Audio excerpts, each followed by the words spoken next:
ప్రార్థన చేసుకున్నాం. వాక్యం కొరకు సమయంలో వాక్యాన్ని జ్ఞాపకం చేసుకుందాం. మత్తయి సువార్త 9వ అధ్యాయం 17వ వచనం చదువుకుందాం. మత్తయి సువార్త 9వ అధ్యాయం 17వ వచనం. మరియు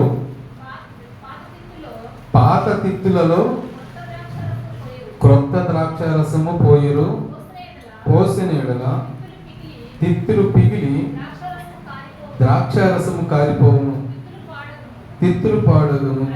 అయితే క్రొత్త ద్రాక్షారసము క్రొత్త తిత్తులలో పోయిదురు, అప్పుడు ఆ రెండును చెడిపోక ఇవ్వని చెప్పాను. యేసు ప్రభు వారు శిష్యులను తీసుకొని మీరు 8వ అధ్యాయము 23 నుంచి మీరు చూస్తే ఆయన గెరాసేన దేశానికి వెళ్తాడు. గెరాసేన దేశానికి వెళ్ళినప్పుడు అక్కడ మనకు తెలుసు దేవుని బట్టినోడు వస్తాడు, వాడిని బాగు చేసిన తర్వాత ఆ పందులన్నీ చనిపోతాయి. ఆ పందులు మేపేవారు ఆ దేశ ప్రజలయ్యా ఇంకా మా దేశానికి రావద్దని యేసు ప్రభుని పంపించేస్తారు. యేసు ప్రభుని పంపించేస్తే యేసు ప్రభు అక్కడి నుంచి ధోని ఎక్కి అక్కడ ఏం రాయబడుతుందంటే మేము 9వ అధ్యాయం చదివితే మొదటి వచనం చదివితే ఆ తరువాత ఆయన ధోని ఎక్కి సముద్రం దాటి ఇది బాగా గమనించాలి, తన పట్టణములో ఆయన యేసు ప్రభుకి ఏ పట్టణం ఉంది చెప్పండి? తన పట్టణంలోకి ప్రవేశించగా అన్నాడు. అసలు తన పట్టణం అంటే ఆయనకంటూ ఒక పట్టణం ఉందా, ఒక ఇల్లు ఉందా? ఇదే మత్తయి సువార్తలో అంటాడు, ఆ నక్కలకు బొరియలు, ఆకాశ పక్షులకు గూళ్ళు ఉన్నాయి, మనిషి కుమారుడికి తల వాల్చుకోవడానికి కూడా స్థలం లేదని చెప్పిన ఆయనకి ఆయన తన యొక్క ఏమంటే పట్టణంలో ప్రవేశింపగా అని అన్నాడు. అసలు ఏ పట్టణానికి ప్రవేశించుంటాడు? ఏమైనా కొంచెం ఇమాజిన్ చేద్దామా? ఏ పట్టణానికి ప్రవేశించుంటాడమ్మా? ఇంకా ఏ పట్టణానికి ప్రవేశించుంటాడు? దావీదు పట్టణం. ఎందుకంటే మనకు బాగా గత క్రిస్మస్ నుంచి నేడు ఆ దావీదు పట్టణం మందు నేడు రక్షకుడు మీ కొరకు పుట్టినాడు అని చెప్పాను కాబట్టి ఆ ఉద్దేశంతో ప్రజలు చెప్పుకుంటాను. దావీదు పట్టణం ఏ పట్టణం అంటే ప్రభు తన యొక్క 30వ ఏట తన సువార్తను ఒక పట్టణాన్ని కేంద్రంగా చేసుకొని ఆ పట్టణం నుంచి సువార్త ప్రకటించడం మొదలుపెట్టాడు. ఆ పట్టణం పేరు ఏం పేరంటే కపెర్నహూము. కపెర్నహూము అనే పట్టణాన్ని ఆయన కేంద్రంగా చేసుకొని ఆ పట్టణం నుంచి యూదయ, గలిలయ, తర్వాత సమరయ ఆ ప్రదేశాలకు ఆయన ఎక్కడికి వెళ్ళినా మళ్ళీ ఆయన ఎక్కడికి వచ్చేసేవాడు అంటే కపెర్నహూముకి వచ్చేవాడు. కపెర్నహూములో ఎవరున్నారు?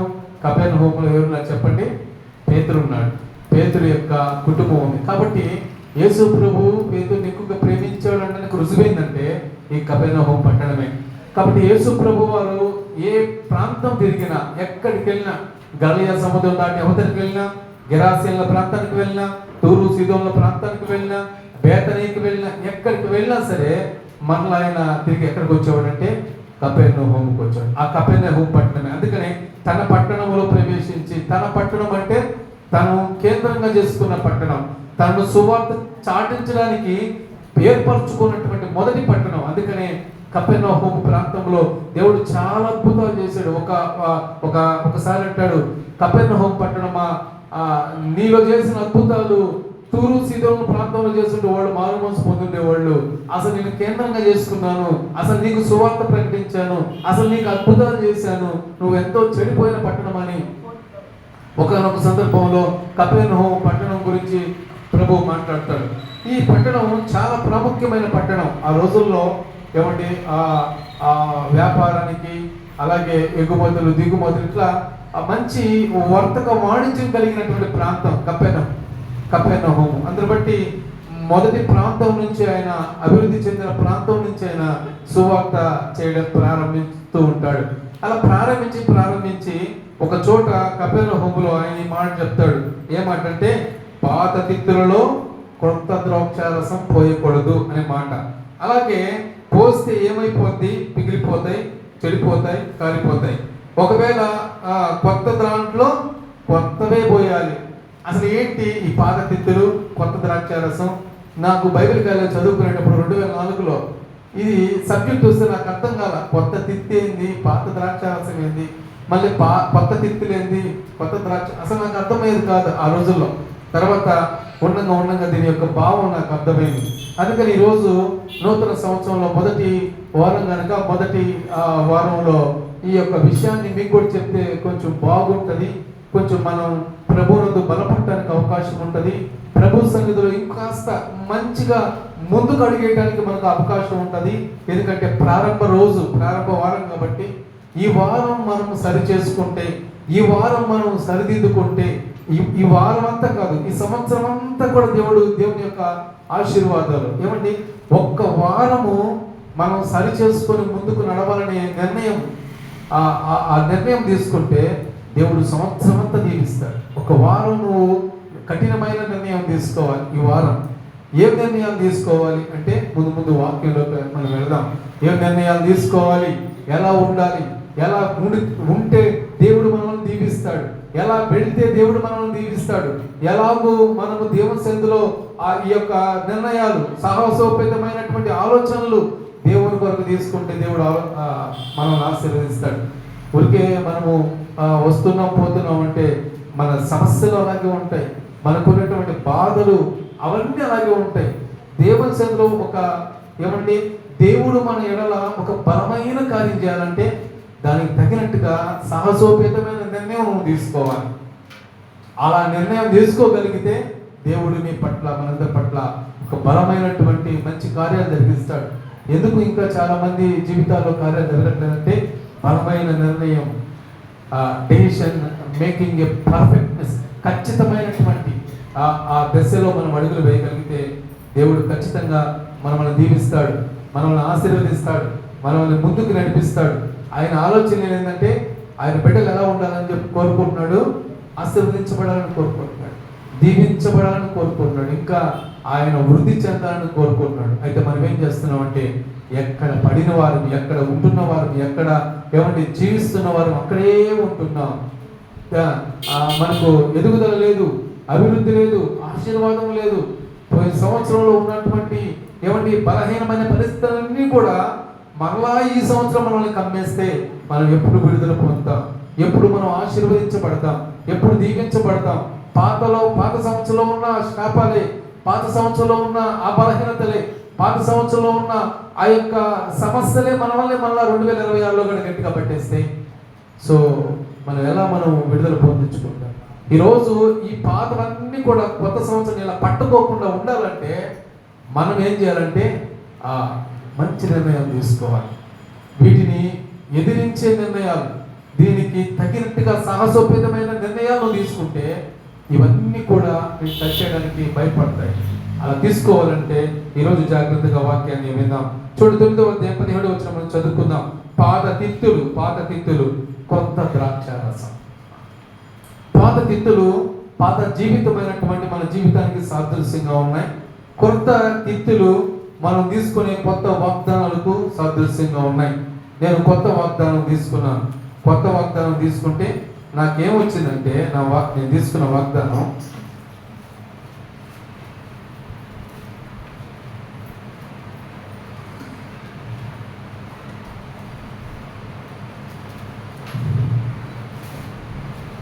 బైబిల్లో పెట్టే వాగ్దానం.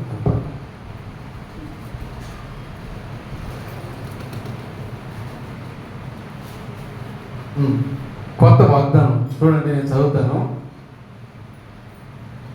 నీ మీద కోపంగా నుండననియు నేను గద్దింపననియు నేను ఒట్టు పెట్టుకొని ఉన్నాను. అంటే దేవుడు ఈ సంవత్సరం నాకు ఇచ్చిన వాగ్దానం, ఏం వాగ్దానం ఇచ్చాడంటే నీ మీద కోపపడను, నేను గద్దించను అని నేను ఒట్టు పెట్టుకొని ఉన్నాను అని నాకు వాగ్దానం వచ్చింది. ఇప్పుడు ఈ వాగ్దానం నా జీవితంలో దేవుడు నా మీద కోపంగా ఉండకుండా, దేవుడు నన్ను గద్దించకుండా ఉండాలి అంటే నేనేం చేయాలి చెప్పండి? నేనేం చేయాలి? దీనికి తగినట్టుగా నా జీవితాన్ని మార్చుకోవాలి. దీనికి తగినట్టుగా నా జీవితాన్ని ముందుకు నడిపించుకోవాలి. ఈ వాక్యం ఏం చెప్తుంది? దాని ప్రకారంగా నేను నడుచుకున్నట్లయితే నా జీవితంలో దేవుడు ఈ వాగ్దానాన్ని ఖచ్చితంగా నెరవేరుస్తాడు. ఇప్పుడు 2025లో నా జీవితం అట్లాగే ఉండి 2026లో కూడా నా జీవితం అలాగే ఉంది అనుకోండి, ఈ వాగ్దానం ఫలిస్తుందా? ఫలించదు.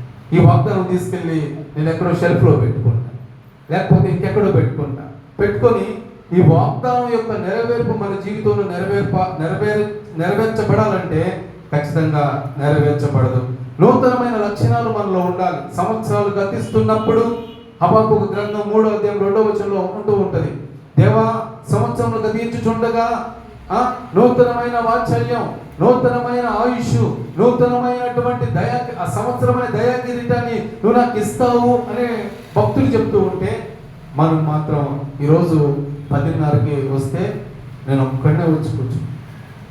ఎవరు అంటే నూతన సంవత్సరంలో కూడా పాత ఆలోచనలే, పాత ప్రయాణాలే, పాత అయ్యే ఉంటా ఉంటే మన జీవితంలో ఏ విధంగా ఫలిస్తుంది. ఒకవేళ భోజనం చేశారు, వాడి వరకు లేటుగా రావచ్చు, పర్వాలేదు, ఎందుకంటే కష్టపడ్డారు, లేటుగా వచ్చినా పర్వాలేదు. మిగతా వారు ఏమయ్యారు?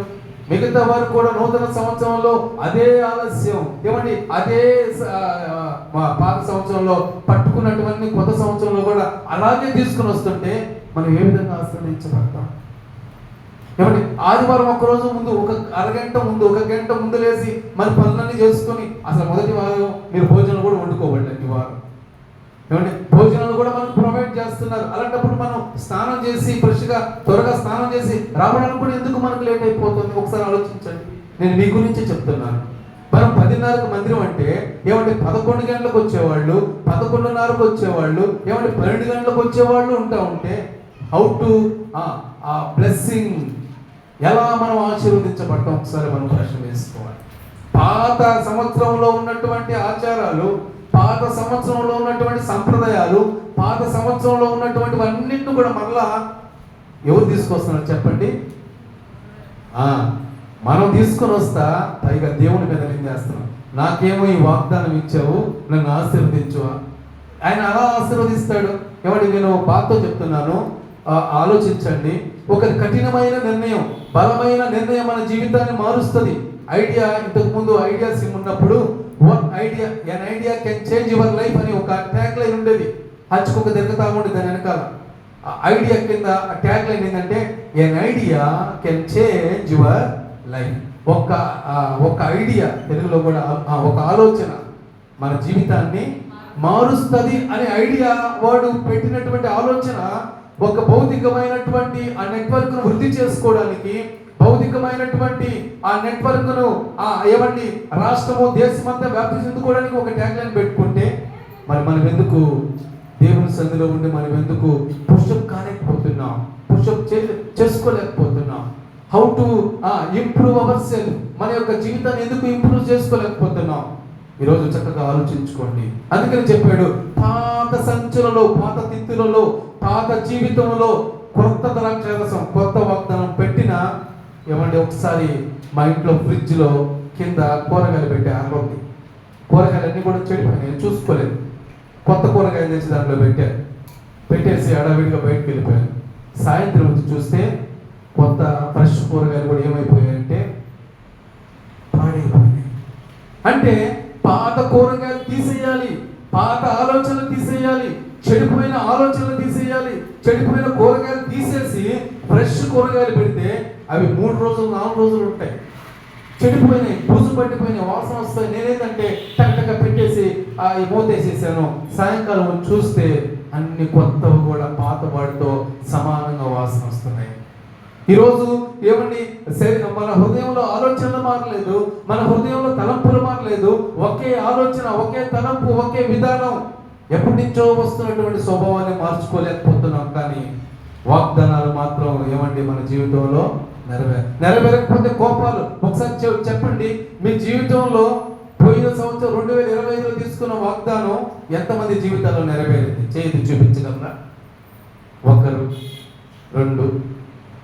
నేను చెప్పాను కాకుండా నిజంగా నెరవేరినటివి మీరు ఏ వాగ్దానం తీసుకున్నారో అవి నెరవేరినటివి నిజంగా చెప్పగలరంటే 80% ఎత్తుకోలేకపోతున్నాం.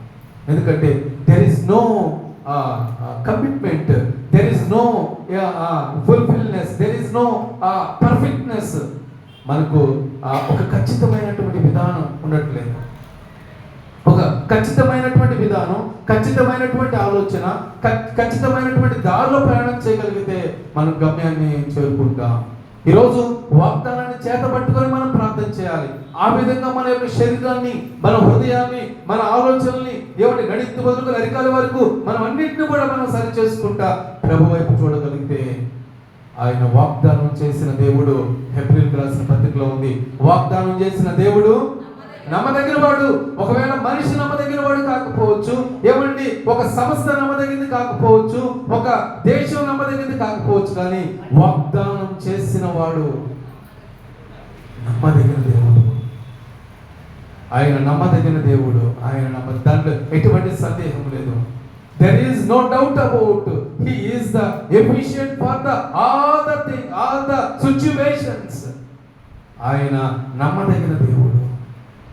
ఈరోజు నమ్మదగిన దేవునికి బిడ్డలై ఉండి నమ్మదగిన వాని దీవెనలు మనం పొందుకోలేకపోతున్నాం అంటే, నమ్మదగిన వాని యొక్క ఆశీర్వాదాలు మనం పొందుకోలేకపోతున్నాం అంటే, ఏమండి ఎక్కడుంది కారణం? లోపం ఎక్కడుంది? ఆయనలో ఉందా లేకపోతే మనలో ఉందా? సరే, you have to check yourself. ఎవరికి వారుగా మన యొక్క జీవితాన్ని సరి చేసుకోండి. ఏమండి మన వాగ్దాన రూపకంగా ఉండిపోకూడదు. మన వాగ్దానాలు ఫలించాలి. ప్రతి క్రైస్తవుడి యొక్క వాగ్దానాలు ఫలించాలి. అదే నా ఆలోచన. నేను వాగ్దానాలు వేయించేటప్పుడు ఏదో ఒత్తిడి ఏం చేయను, ప్రార్థన చేస్తా, ప్రభువా ఈ వాగ్దానాలు తీసుకున్న నీ బిడ్డల జీవితం మారాలి. మనం తీసుకొచ్చినప్పుడు ప్రార్థన చేస్తాం, ప్రభువా ఈ వాగ్దానాలు తీసుకున్న ప్రతి బిడ్డ జీవితం మారాలి. కానీ దేవుడేమో మార్చడానికి సిద్ధంగా ఉన్నాడు. కానీ ఎంతమంది వాగ్దానం ప్రకారంగా జీవించడానికి సిద్ధపడుతున్నారు? చాలా సందర్భాల్లో ఎనమడుగు పడిపోయడం సంఘానికి ఉదయాన్నే వాగ్దానం ఇస్తే అందులో ఒక్కొక్కరు 4, 5, 6, 7, 8, 10 తీసుకున్నారు. సరే తీసుకోలేని ఏం చేసి తీసుకున్నారు. తీసుకొని నా దగ్గరకు వచ్చి పాస్టర్ గారు చదవండి. దానికి అర్థం చెప్పండి. ఎంత చదివినా అర్థం చెప్పినా అది నీ జీవితంలో ఫలించకపోతే ఏంటి లాభం? అడుగుతారు, అర్థం చదివించుకుంటారు. అర్థం ఏమండి చదివించుకున్నంత మాత్రాన, అర్థం తెలుసుకున్నంత మాత్రాన మన జీవితంలో ఈ వాగ్దానం యొక్క విలువలు ఏమండి మనం ఉంచుకోకపోతే ఆ వాగ్దానం ఎలా నెరవేరుతుంది? ఈరోజు ఒక ప్రశ్న వేసుకుందాం. మన జీవితంలో ఏమండి చెడిపోయినటువంటి తిత్తులు ఏ విధంగా పాత ద్రాక్షరసం పోస్తే, చెడిపోయిన కూరగాయల షెల్ఫ్లో ఎంత మంచిది పెట్టినా సరే చెడిపోయిన స్వభావం ఏంటి చెప్పండి? మంచిదనం కూడా ఏం చేస్తుంది? పులిసిన పిండి గురించి ఉపమానం ప్రభువు చెప్పాడు. పులిసిన పిండి ఒక్క రవ చాలు, గోరంత చాలు. మంచి పిండిని కూడా ఏం చేస్తుంది? ఏం చేస్తుంది? పులిసిపోయేటట్టు చేస్తుంది. ఈరోజు మన జీవితంలో ఎటువంటి పులిసిపోయే పిండి ఆనవాళ్ళు ఉన్నాయేమో, పాత తిత్తి యొక్క ఆనవాళ్ళు, పులిసిపోయే పిండి యొక్క తిత్తి, ఆ పిండి యొక్క ఆనవాళ్ళు, ఏ ఆనవాళ్ళు మన జీవితంలో ఉన్నాయి? దేవుడు మనకు ఎన్నో ఉపమానాలు బైబిల్లో చెప్పాడు. ఒకసారి తోటమాలి ఉపమానం చెప్పాడు. తోటమాలి ఉపమానం చెప్తే, ఉపమానం అది నిజంగా జరిగినటువంటి సంఘటన. ఒక చెట్టుకి ఎరువేస్తున్నాడు, నీళ్లు పోస్తున్నాడు, సంవత్సరాలు పోస్తా ఉంటే యజమాని వచ్చాడు, అయ్యా ఇది పండ్లు కాయట్లేదు అంటే తోటమాలి అన్నాడు, అయ్యా గత సంవత్సరం అంతా వేసాం, ఈ సంవత్సరం కూడా చూద్దాం, ఫలాలు కాస్తే ఉంచుదాం.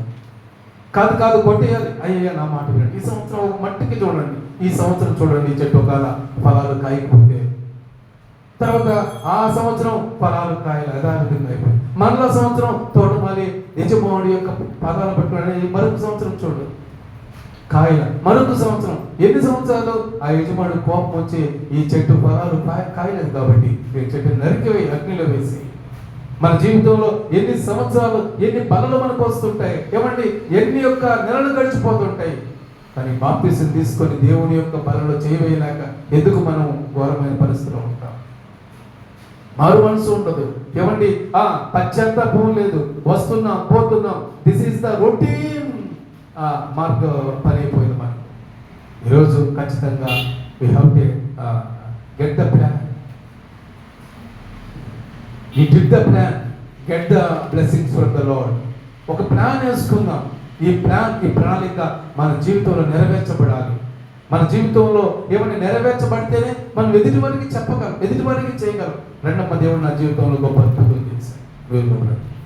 మన జీవితంలో దేవుడు అద్భుతం చేయకుండా ఉంటే కొత్త వారిని ఎవరితో చెప్పగలం, ఎవరితో మనం చెప్పి రప్పించుకోగలం? ఒకసారి మనం ఒక ప్లాన్ ఈ సంవత్సరం ప్రణాళిక వేసుకున్నాం. ఈ సంవత్సరం ఏం చేయాలి, దేవుని కొరకు నేనేం చేయాలి? ఏమండి, ఈ ప్రణాళిక ప్రకారం వారంలో మొదటిగా 10:30 గంటే ఆడడానికి 10:20కే రావటం, 10:20కే వచ్చి ప్రార్థన చేసుకుంటా ఉండడం. ప్రభువా ఈ యొక్క చర్చనంతా నింపండి ప్రభువా అని ప్రార్థన చేయండి. లేదా ఎక్కడ ఖాళీ ఉండకూడదు ప్రభువా, సంఘం అంతా మొత్తం నింపండి, బయట నింపండి అని ప్రార్థన చేయండి. అసలు 10:30కే ఎవరు రాకపోతే 10:20 వచ్చి ఎవరు ప్రార్థన చేస్తారు? ఏమండి, ఈరోజు మన సంఘం ఏమండి కుంటి సంఘంగా ఉండదు, మన సంఘం బలహీనమైన సంఘంగా ఉండదు, మన సంఘం ఏమండి ఏ లోపం లేని సంఘంగా ఉండాలి అంటే అందరూ ఎలా ఉండాలంటే ఒక షార్ప్గా ఉండాలి. నేను దేవుడు నన్ను ఈ విధంగా నిలబెట్టాడంటే నేను బిఫోర్ ఎలా ఉండేవాడు తెలుసా? ఇదిగో మా అల్లుళ్ళు ఇద్దరు ఉన్నారు, నా బామర్ది కొడుకులు 2 వేల ప్రభాస్. ఈ వయసులో నేను సేవకు వచ్చాను, బైబిల్ కాలేజీకి వెళ్ళాను. సేమ్ వాడు ఎట్టుంటాడో అట్టాగే ఏం లే, మొక్క అట్టే ఉండేది మొక్కం కూడా.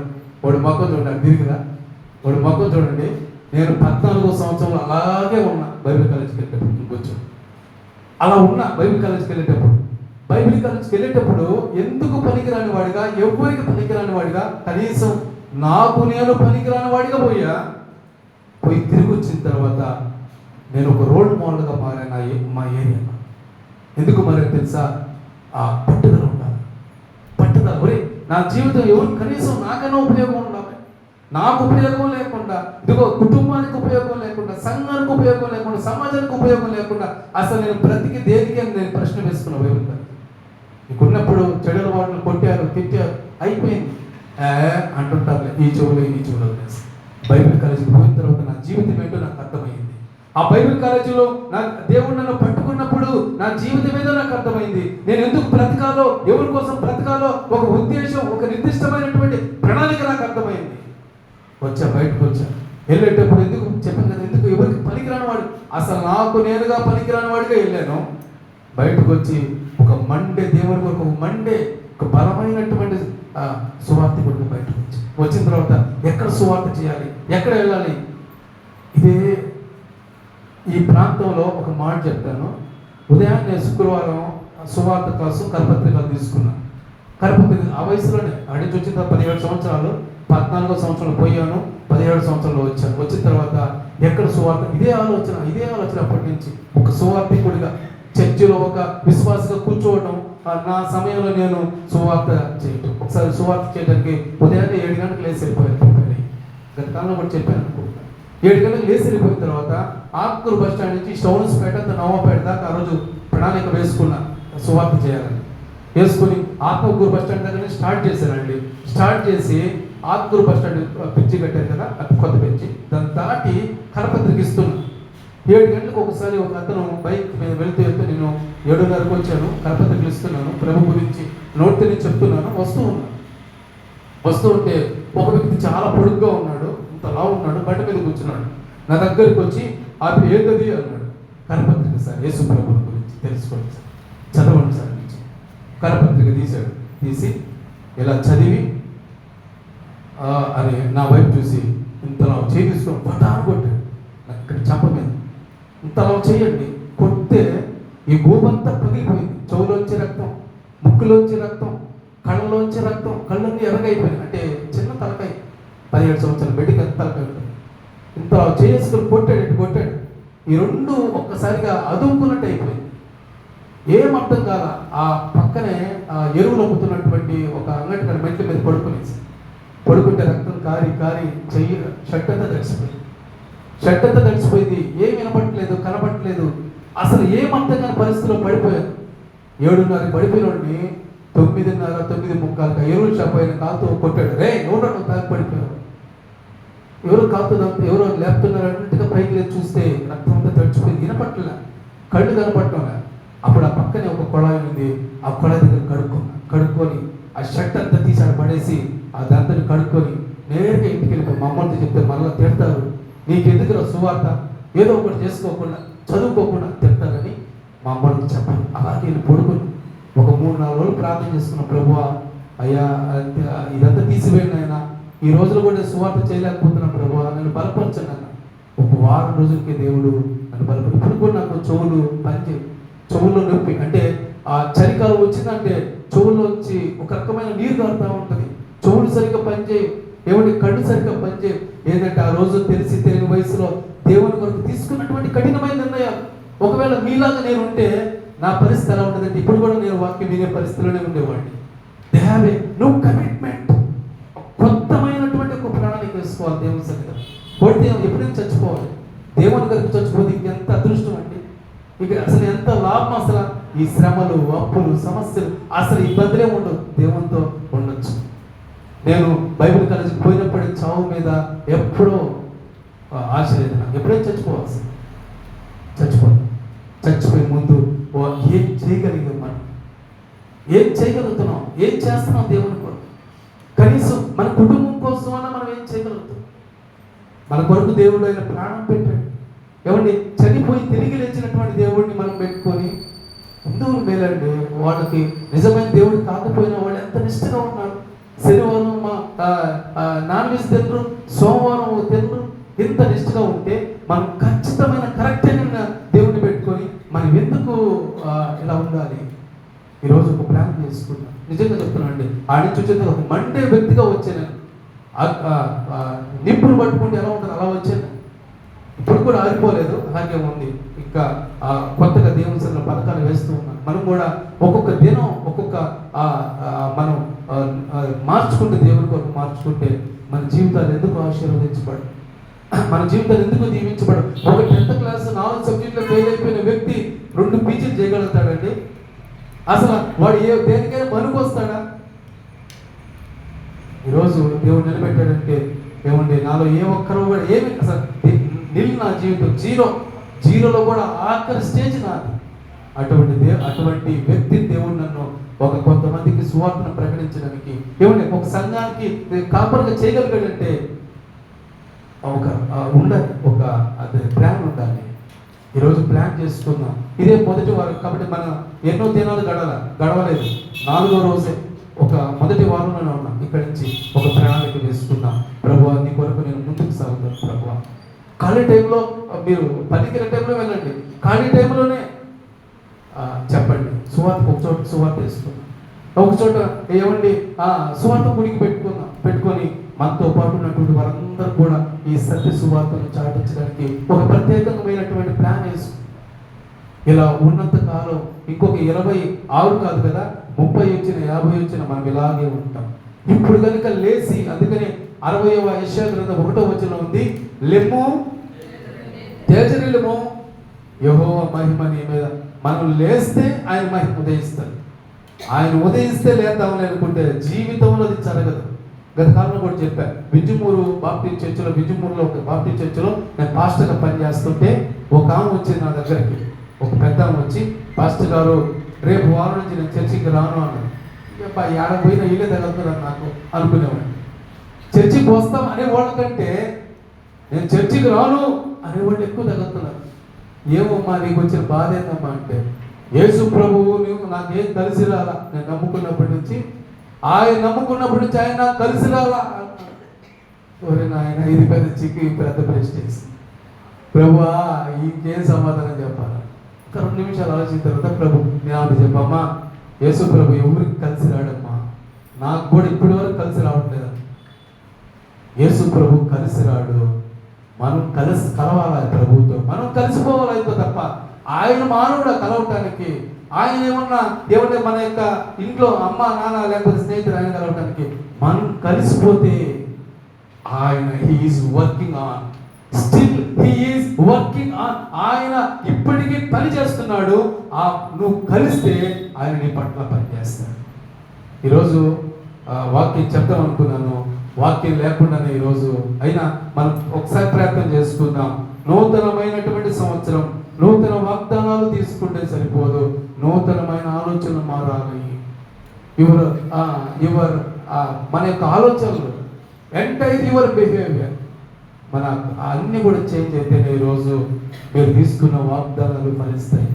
లేకపోతే మీరు తీసుకున్న వాగ్దానాలు బైబిల్లోనూ ఇంట్లోనూ పెట్టుకోవడానికి పనికొస్తాయి తప్ప అవి మన జీవితానికి పనిచేయాలి. ఇవి పని చేయాలంటే నువ్వు పని చేయాలి, ఇవి వర్క్ చేయాలంటే నువ్వు వర్క్ చేయాలి. వీటి ద్వారా నువ్వు ఆశీర్వాదం పొందుకోవాలంటే నువ్వు పరిగెత్తాలి. నువ్వు పరిగెత్తినంతసేపు ఇది పరిగెడతా ఉంటుంది. నువ్వు పరిగెత్తినంతసేపు ఇది పరిగెడతా ఉంటుంది. నువ్వు ఆగితే ఈ వాగ్దానం నీ జీవితంలో ఆగిపోతుంది. ఈరోజు ప్లాన్ చేసుకున్నా వాగ్దానంగా ఉండిపోకూడదు ప్రభువా. ఈరోజు ఈ వాగ్దానం నా జీవితంలో ఉదయించు. ఒక్క మాట చదువుకొని ప్రార్థన చేసుకున్నాం. ఏం వివరించను, జస్ట్ చదువుకొని ప్రార్థన చేసుకున్నాం. 2 కొరింథీయులకు రాసిన పత్రిక 5:17 వచనం ఒకసారి చూద్దాం. 5వ అధ్యాయం 17వ వచనం. కాగా ఎవడైనను క్రీస్తునందున్న ఎడల వాడు నూతన సృష్టి, పాత్ర గతించెను, ఇదిగో క్రొత్త వాయును. చాలండి, ఇదిగో కొత్త వాయును. ఈరోజు పాతవి గతించాలంటే, కొత్తవి రావాలంటే ఏమండి నీ చేతిలో ఉంది. షేక్స్పియర్ అంటాడు, your life is in your hand. నీ జీవితం నీ చేతిలో. ఎవరి చేతిలో లేదు. ఎవరి చేతిలో ఉంటే పట్టుకుంటారు, ఎవరి చేతిలో లేదు. Your hand. ఈరోజు నీ జీవితం నీ చేతిలో ఉంది. ఆ జీవితాన్ని గట్టిగా పట్టుకుందాం, ప్రభు కొరకు నడుద్దాం.